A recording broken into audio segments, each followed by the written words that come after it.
عید الاضحیٰ قریب ہے، ہم اپنی قربانیاں پیش کرتے ہیں، یہ ایک مالی عبادت ہے،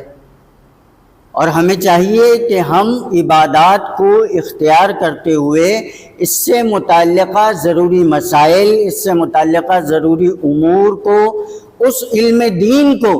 جو اس عبادت سے متعلق ہے اسے لازم سیکھیں،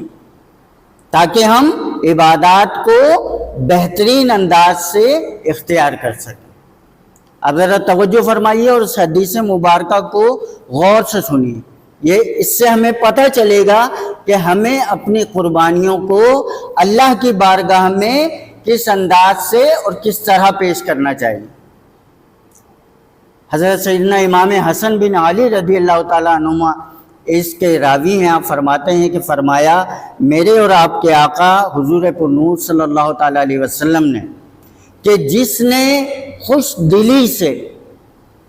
الفاظ پر غور کیجیے گا، کہ جس نے خوش دلی سے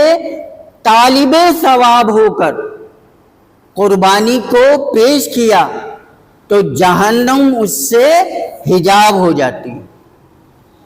یعنی جہنم کے اس کے درمیان ایک حجاب آ جاتا ہے، ایک روک آ جاتی ہے۔ کس قدر مقبول عمل ہے یہ اور کس قدر مقبول عبادت ہے یہ، غور فرمائیے۔ اللہ تعالیٰ مجھے، آپ کو، ہم سب کو اخلاص کے ساتھ، للہیت کے ساتھ اللہ کی بارگاہ میں اپنی قربانیوں کو پیش کرنے کی توفیق عطا فرمائے۔ وہ بڑا کریم ہے، بڑا کرم کرنے والا ہے، اور اسی کے کرم سے ہم عبادات اختیار کرتے ہیں، اور اسی کے کرم سے ہم علم دین کو سیکھتے ہیں۔ تو اللہ تعالیٰ اس جذبے کو ہمارے دلوں میں، ہمارے ذہنوں میں قائم رکھے۔ در مختار میں،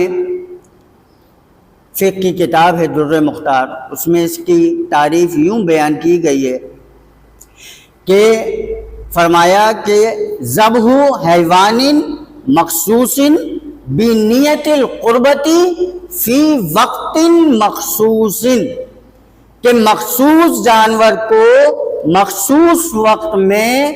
اللہ تبارک و تعالی کا قرب حاصل کرنے کی نیت سے پیش کرنا قربانی کہلاتا ہے۔